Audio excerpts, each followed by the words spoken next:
Good morning students. આજે આપણે અકાઉન્ટમાં જે એકમ ભણવાના છીએ તેના વિશે હું તમને એક મસ્ત મજાની વાર્તા કહીશ. એક ગામમાં બે મીઠાઈની દુકાનો હોય છે. એક જ માર્કેટમાં એક જ જગ્યાએ પણ અલગ અલગ બે દુકાનો હોય છે. હવે એક દુકાનમાં બહુ બધી ભીડ હોય અને એક દુકાનમાં આવે ગ્રાહક પણ આટલા બધા નહીં જેટલા જોઈતા હોય એટલા.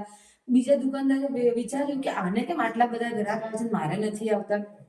એક દિવસ બંનેને મળવાનું થયું તો બીજા દુકાનદારે પૂછ્યું કે તમારે કેમ આટલા બધા ગ્રાહક આવે છે, મારે નથી આવતા. તો એમણે કહ્યું કે મારા દુકાનમાં ખાલી નામથી ગ્રાહક આવે છે. એ દુકાનનું ખાલી નામ, કે ધારો કે આપણે જે બંસીવાલા છે એનું દુકાનનું નામ છે, એ ખાલી નામથી આવે એટલે લોકોને એટલો ભરોસો છે કે ત્યાં આપણે વસ્તુ લઈશું ને તો એ સારી જ આવશે. અને આ દુકાનમાં છે કે ના મીઠાઈ મળે છે, આટલું બધું એનું નામ નથી. તો એ પ્રતિષ્ઠા છે કે નામની પ્રતિષ્ઠા જે છે એના લીધે લોકો ત્યાં આવે છે. હવે આમાંથી આપણને શું જોવા મળે કે દુકાનના ખાલી નામથી લોકો ત્યાં વસ્તુ ખરીદવા જાય છે. એને શું કહેવાય? એની પ્રતિષ્ઠા છે. એને આપણે પાઘડી કહીશું, જે આજે આપણે ભણવાના છીએ.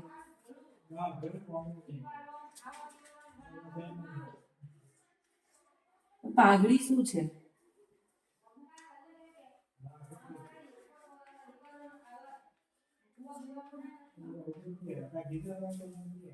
હવે આપણે વાર્તામાં જોયું કે પાઘડી એટલે એ લોકો શું કહેતા હતા, પેલો દુકાનદારનો માલિક શું કહે કે મારા ખાલી નામથી આવે છે એટલે એટલી એની પ્રતિષ્ઠા છે. તો પાઘડી શું હોય?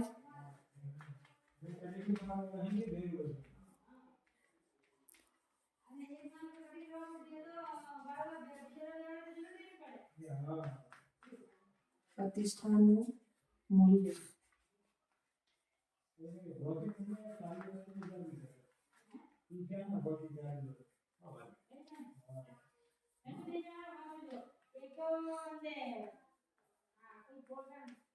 પાઘડી ધંધા માટે મિલકત છે. એ કેવી મિલકત છે? પ્રતિષ્ઠાનું મૂલ્ય દર્શાવતી અદ્રશ્ય મિલકત છે. એવી રીતે આપણે કહી શકીએ એને. હવે પાઘડી ગણવાની 4 પદ્ધતિઓ છે.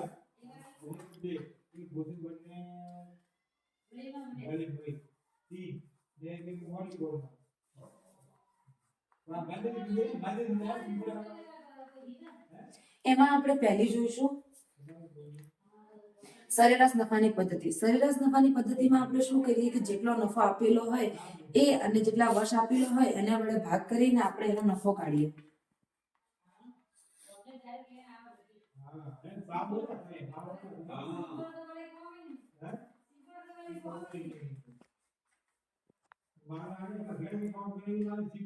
એનું આપણે સૂત્ર જોઈશું. એનું સૂત્ર શું આવશે?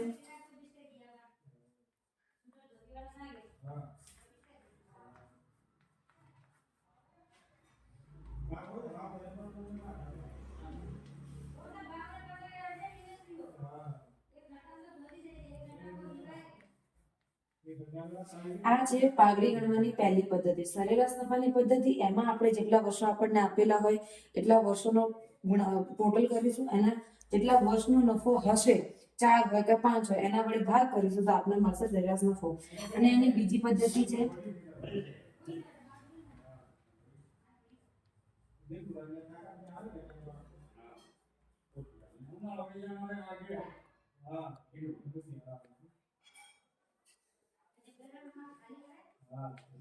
ભારે સરેરાશમાં શું કરીશું? જેટલા આપણને વર્ષ આપેલા હોય કે 5 વર્ષ આપેલા છે અને એનો નફો આપેલો હોય તો ભારે સરેરાશમાં શું થાય? 1, 2, 3 અને 4 એવી રીતના જેટલા વર્ષો આપેલા હોય એટલો આપણે એને ભાર આપીશું, કે જેટલા વર્ષો હશે એને 1, 2, 3, 4 એવી રીતના ભાર આપીશું અને એનો નફો કાઢીશું. એનું સૂત્ર જોઈશું આપણે.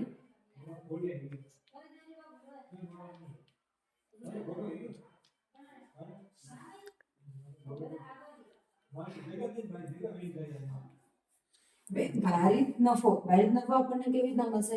આપણે વર્ષોમાં વર્ષ અને નફો આપેલો હશે એને આપણે બહાર આપીશું અને એને આપણે ગુણો કરીને આપણને એવી રીતના મળશે. આ હતી પાઘડીની બીજી પદ્ધતિ.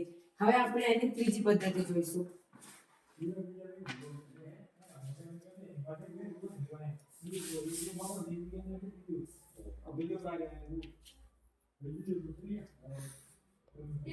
ત્રીજી પદ્ધતિ છે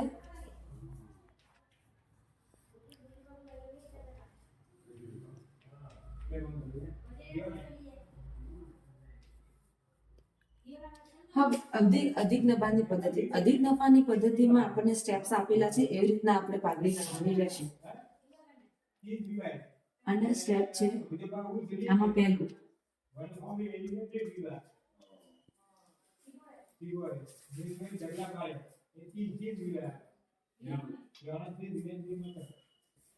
આનું પહેલું આવશે રોકડ મૂડી.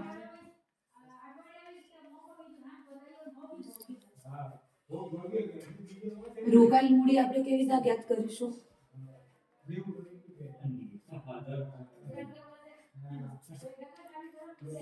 કુલ મિલકત માઇનસ કુલ દેવા, એનું જે હશે એ હશે આપણી રોકાયેલ મૂડી.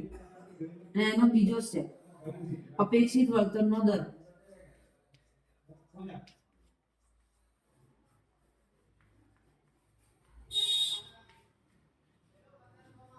જે આપણને ક્વેશ્ચનમાં આપેલું હશે.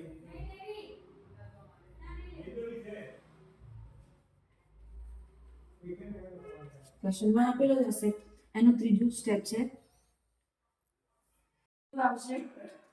ત્રીજું આવશે આપણે અપેક્ષિત લાભ.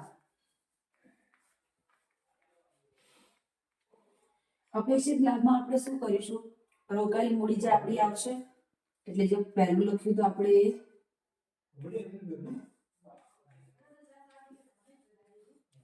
અને આપણે ભાગ્યા કરીશું જે અપેક્ષિત વળતરનો દર આવશે તે. અપેક્ષિત વળતર દર ગુણ્યા 100. આપણને જો આ પર્સન્ટેજમાં આપેલું હોય તો ગુણ્યા 100 કરવાની જરૂરત નથી. ચોથું આવશે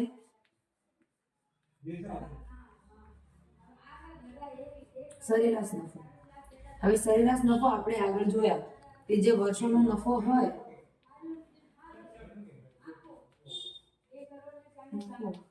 એના ભાગે જેટલા વર્ષ આપેલા હોય તે.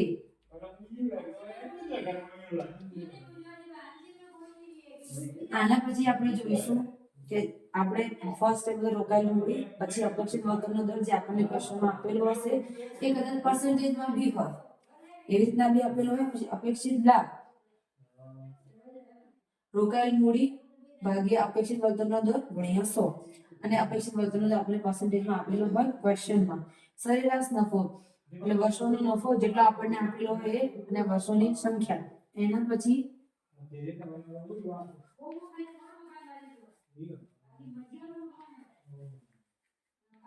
અધિક નફો. અધિક નફામાં આનાથી માઇનસ કરીશું એટલે 3 - 4 કરીશું એટલે અપેક્ષિત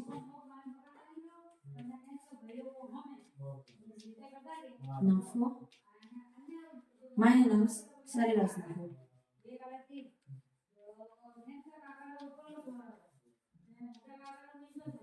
આપણને મળશે અધિક નફો. હવે એના પછી આપણે પાઘડીની ગણતરી કરીશું. પાઘડીની ગણતરી કરવા માટે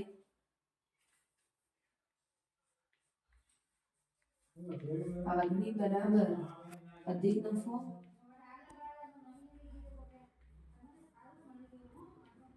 ગુણ્યા ખરીદીના વર્ષો.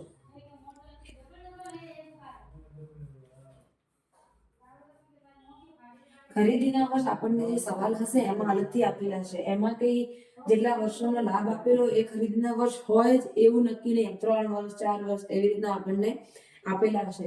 આ હતા અધિક નફાની પદ્ધતિના સ્ટેપ્સ. આની ચોથી પદ્ધતિ છે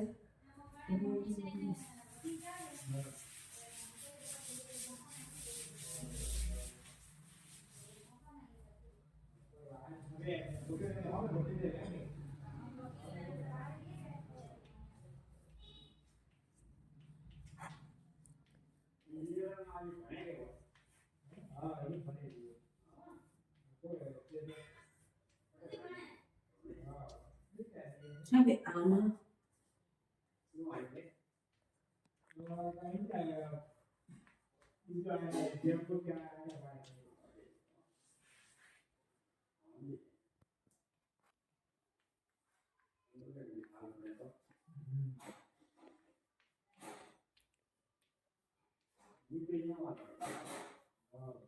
આપણે સરેરાશ નફો ગોતવાની પહેલી પદ્ધતિ જોઈએ એવી રીતના કરવાનું છે અને અપેક્ષિત વળતરનો દર આપણને સવાલમાં આપેલો હશે એના ગુણ્યા 100 કરવાના છે અને આવી રીતે બી આપણે લખી શકીએ એને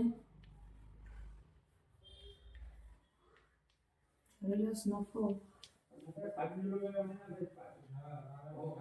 ગુણ્યા અપેક્ષિત વળતરનો દર